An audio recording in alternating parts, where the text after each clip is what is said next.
Vemulawada municipality పరిధిలోని 26, 27 వార్డుల్లో BRS party బలపరిచిన కౌన్సిలర్ అభ్యర్థులు మామిండ్ల జమున, పెద్ది లలితలకు మద్దతుగా నియోజకవర్గ ఇన్ఛార్జ్ చెల్మెడ లక్ష్మీ నరసింహారావు ఇంటింటి ప్రచారం నిర్వహించారు. ఈ సందర్భంగా ఆయన మాట్లాడుతూ కేసీఆర్ ప్రభుత్వ హయాంలో రైతు బజార్, గుడి చెరువు సుందరీకరణ వంటి అభివృద్ధి కార్యక్రమాలు చేపట్టామని, అయితే రైతు బజార్ను ప్రారంభించడంలో కాంగ్రెస్ ప్రభుత్వం విఫలమైందని విమర్శించారు.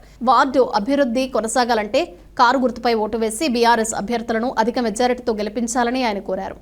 కార్యకర్తలందరికీ, నాతోటి అక్క చెల్లెలందరికీ, అన్నదమ్ములందరికీ, ఇక్కడ విచ్చేసినటువంటి ప్రతి ఒక్కరికి పేరు పేరున నా హృదయపూర్వక నమస్కారములు.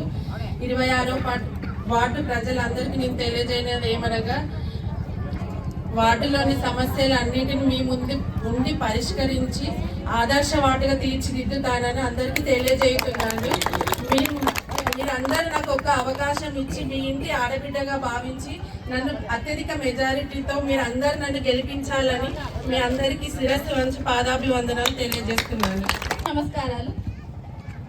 27వ వార్డు వేములవాడ మున్సిపల్ ఎన్నికల్లో భాగంగా నాకు 27వ వార్డు తరఫున పోటీ చేయడానికి అవకాశం ఇచ్చినటువంటి చెల్మెడ లక్ష్మీ నరసింహ సార్ గారికి, బీఆర్ఎస్ కుటుంబ సభ్యులకు మరియు 27వ వార్డు అక్క చెల్లెళ్లకు, అన్నదమ్ములకు, యువకులందరికీ, అదేవిధంగా మాకు సహాయపడుతూ ఎల్లవేళలా మాతోటి ఉన్నటువంటి యూత్ వారందరికీ మా ధన్యవాదాలు. అందరు కారు గుర్తుకి ఓటేయాలని కోరుకుంటున్నాను. జై తెలంగాణ, జై తెలంగాణ, జై. జరగబోయే మున్సిపల్ ఎన్నికల్లో భాగంగా ఈరోజు 27వ డివిజన్ పార్టీ కార్యాలయం ప్రారంభించుకొని మరి సోదరి మరి ఇప్పుడే ముందు మాట్లాడారు లలిత రాజు గారు. మరి వీరిని బలపరిచిన మీ తాజా మాజీ కౌన్సిలర్ సోదరుడు గోలి మహేష్ గారు, మరి వార్డు పెద్దలందరూ, ముఖ్యంగా మరి ఈ ఎన్నికల్లో పరిశీలనకు వచ్చిన మా సోదరులు గూడూరు ప్రవీణ్ గారు, మరి 26వ వార్డు నుండి మరి పోటీ చేస్తున్న మా సోదరిమణి జమున కనకయ్య గారు, మరి ఇక్కడ శ్రీనివాస్ ఉన్నాడు, సత్యనారాయణ గారు ఉన్నారు,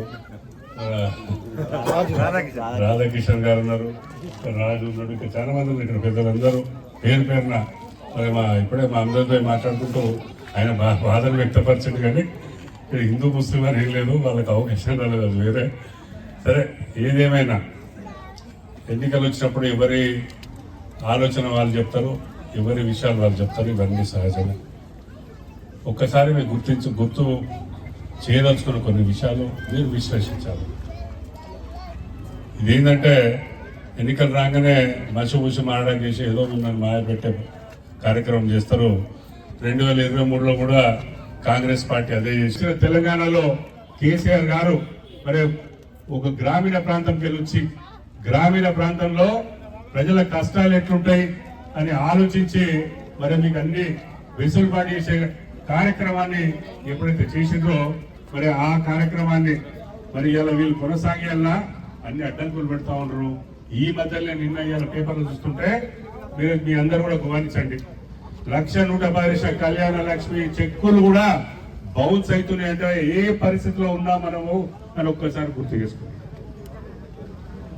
మన పిల్లలు గరీబ్ వాళ్ళు ఉన్నారు, పోటీ చేస్తున్నారు, కొత్తగా రాజకీయంకి వచ్చారు. మీ సేవల ఒక సంకల్పంతో వారి భర్తలు రాజు గారు కానీ కనకయ్య గారు కానీ వాళ్ళని ప్రోత్సహించి మరి ఇక్కడ మీ అందరి ఆశీర్వాదం కోరడానికి వచ్చింది.